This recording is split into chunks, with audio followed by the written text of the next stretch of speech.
व्याप्तदेहाय दक्षिणामूर्तये नमः।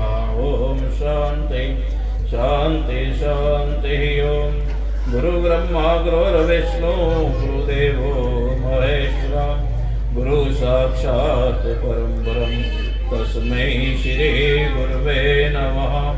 ध्यानमूलं गुरुमूर्ति पूजामूलं गुरुपदं मंत्रमूलं गुरुवाक्यं मोक्षमूलं गुरुकृपा। ओम शांति शांति शांति। ओम अभी आप भजनों के द्वारा निहाल हो रहे थे।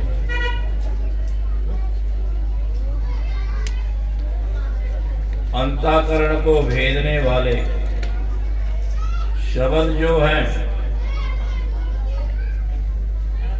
जब तक उतर ना जाए तब तक बात बनने वाली नहीं।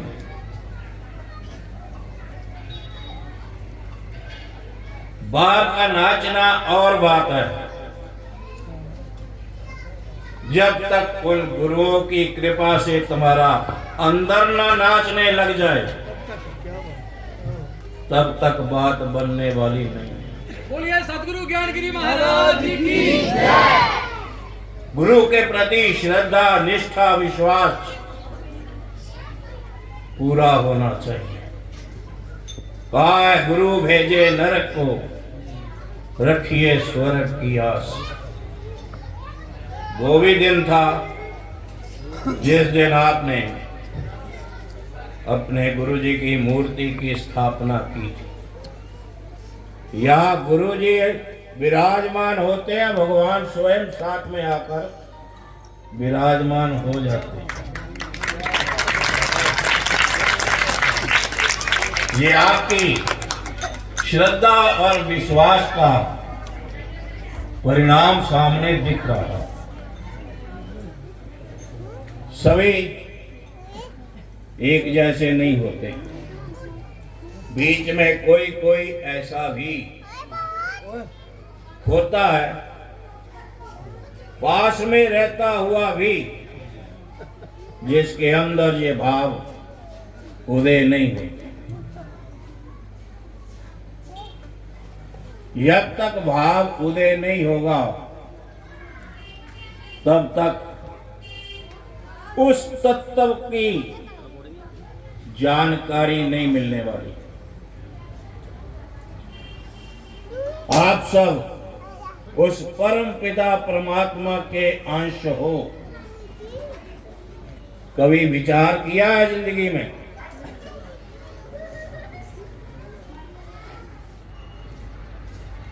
कि अंश को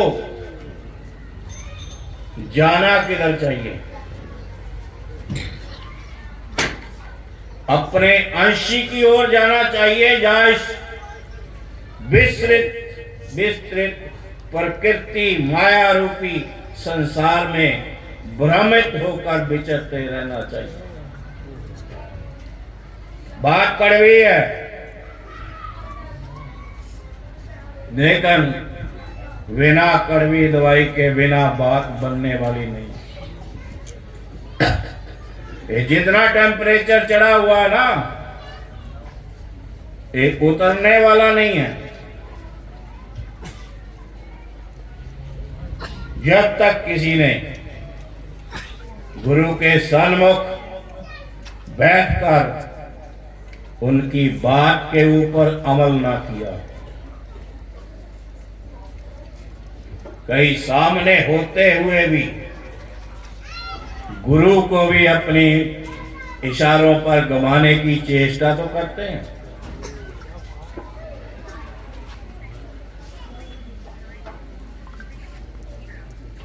घुमाने की चेष्टा करता करता स्वयं घूम जाता।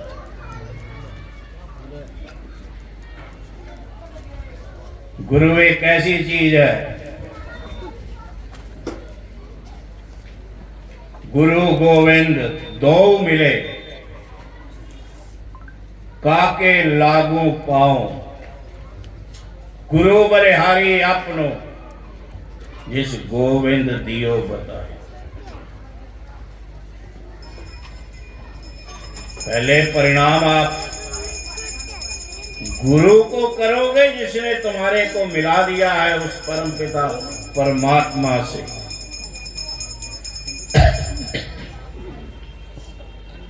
यदि गुरु से तुम्हारा मेल ना होता तो उस परमात्मा का मार्ग, सत्य का मार्ग बताने वाला कौन हो? भटकाने वाले बहुत हैं, लेकिन सत्य का मार्ग बताने वाला कोई कोई।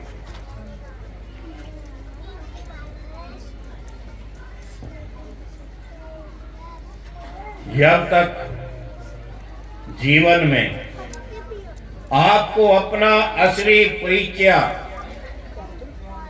ना हो जाए कि मैं वास्तव में हूं कौन,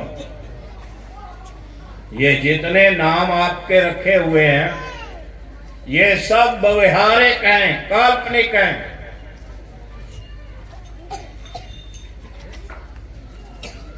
जिस दिन आपको अपने आप का पता लग गया,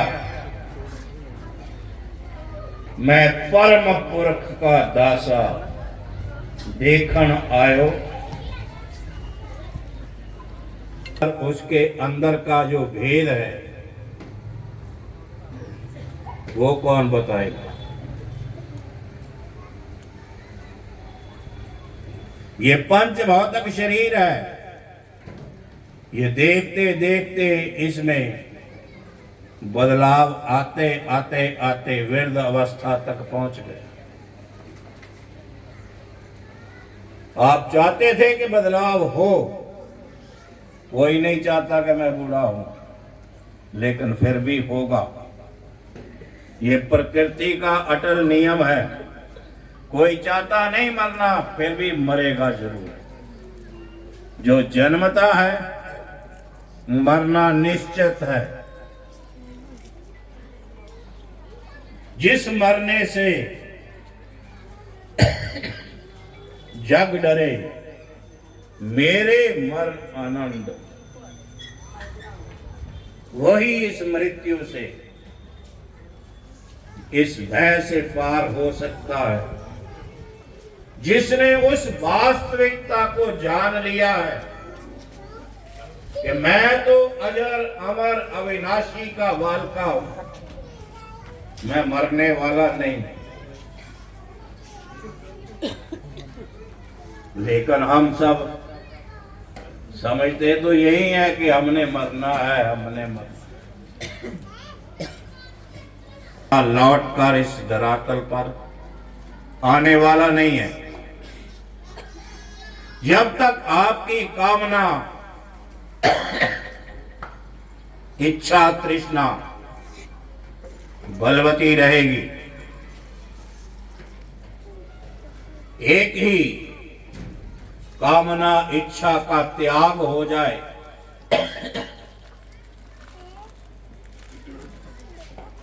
केवल उस परमात्मा से आपकी प्रीति ऐसी जुड़ जाए कि खलंदिया पलंदिया विचय होवे मुक्त। इस प्रकार का विचार लगता जरूर है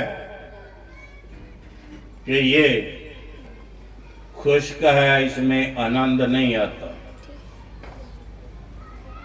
जब इस विद्या के रहस्य से आपको आनंद आने लगेगा, ये सब ताम झाम फीका लगने लग जाएगा।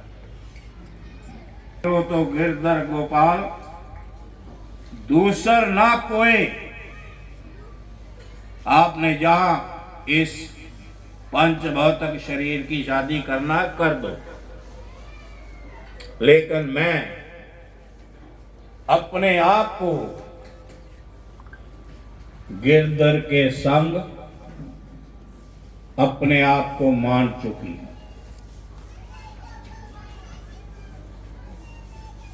इस प्रकार से कह देना सहज बात नहीं है।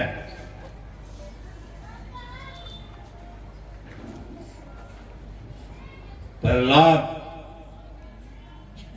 कथाएं भागवत में बहुत हैं। एक बार भागवत जिसने श्रवण की,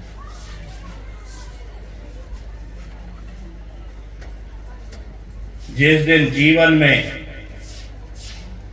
इन बातों का रहस्य भागवत सुनते जरूर हो आप लोग, बहुत भागवत होते हैं, हम भी सुनते हैं, लेकिन अब उस एंगल से नहीं सुनते। हम उसमें मार्मिक बात को लेकर सुनते हैं कि इसने कहीं उस अध्यात्म को टच भी किया कि नहीं। जिस दिन व्यक्ति को आध्यात्मिक विद्या का रस आना शुरू हो जाएगा, उस दिन बाकी के रस लेना छोड़ देगा। ये मार्ग कोई सहज मार्ग नहीं है, असहज भी नहीं है, चलने वाला होना चाहिए। सभी ग्रंथ, कोई ऐसा नहीं है, रामायण को ले लो, गीता को ले लो, वेद ले लो, उपनिषद ले लो, सब आपको तुम्हारी कथा सुनाते हैं, लेकिन आप दूसरों की कथा सुन सुनकर बड़े परेशान भी होते हो और खुश भी होते हो। जिस दिन तुम्हारी अपनी कथा का अनुभव होने लग जाएगा तो दूसरी कथा सुननी छोड़ दोगे।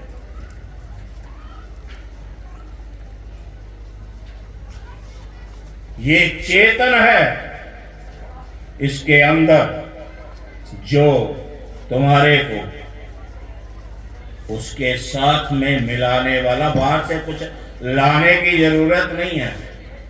आपके अंदर अथाह भंडार भरा पड़ा है, जरा उसमें डुबकी लगाने की जरूरत है। आप डुबकी कामनाओं के साथ गंगा जी में लगाते फिरो तो गंगा जी कल्याण तो करेगी नहीं। हो सकता है कुछ क्षणों के लिए तुमको शीतलता प्रदान कर दे, घर आओगे तो सब कुछ वैसे का वैसा ही मिलेगा।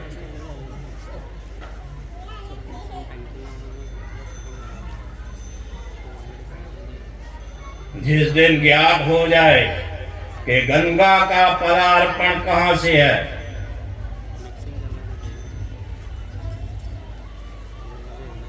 गंगा के बीच में खड़े होकर गंगा जल से या गंगा का पूजन करते,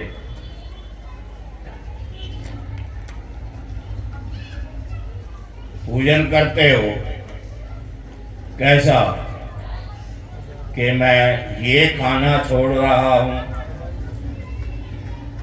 कि गंगा माँ अगली बार मैं आऊं तो मेरे को ये प्राप्ति हो जानी चाहिए।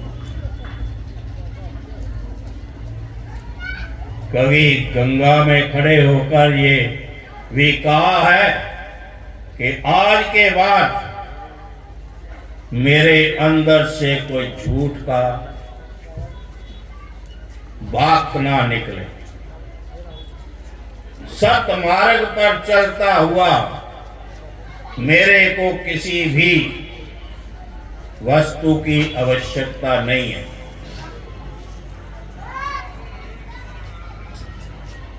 मेरे को जिस लिए ये मानव शरीर मिला है, इसको उसी के अर्पण लगाने के लिए मेरे अंदर वो जागृति, वो साहस पैदा हो जाए।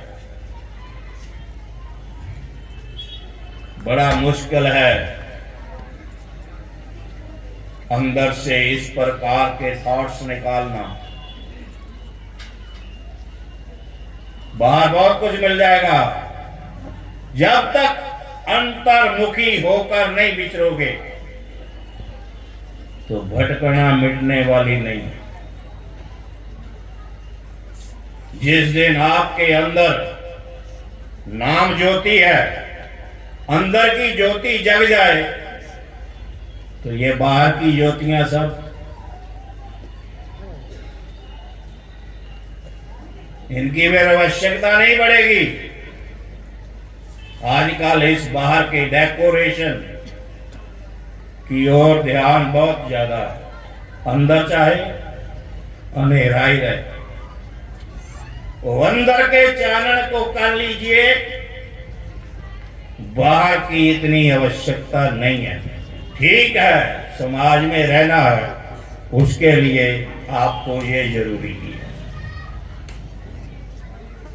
जरूरी के रहते हुए ये साधन धाम दिया है भगवान के आपको। यदि साधन धाम से कुछ और प्रकार के साधन करते रहोगे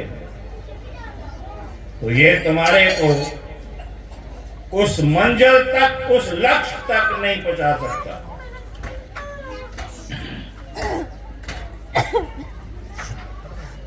महापुरुषों ने साधना की, वो साधना का बल तुम्हारे में भी तो आना चाहिए। तुम्हारे में वो बल तब आएगा जब उनके प्रति श्रद्धा होगी, विश्वास होगा। एक दूसरे की टांग खींचने वाली श्रद्धा नहीं चाहिए। कोई करता है तो उसको सहयोग देकर उसको और बढ़ाने का साहस करना चाहिए।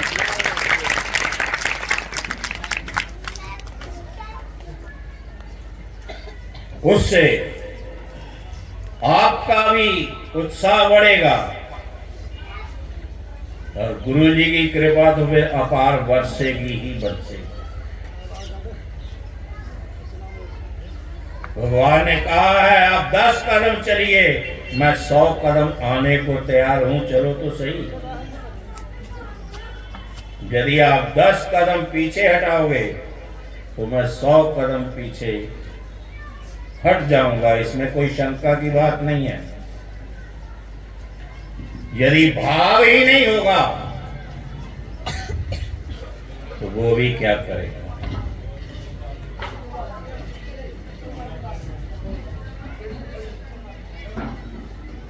यदि हम अपने, अब तुम्हारे पर आ जाते हैं, हम अपने जीते जी माता पिता को हम भगवान की तरह उनकी पूजा नहीं करते, मरने के बाद कैटरिंग लगा देना जितनी मर्जी, कोई फायदा होने वाला नहीं है।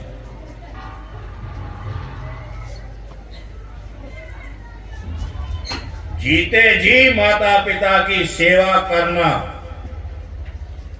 ये तुम्हारा धर्म है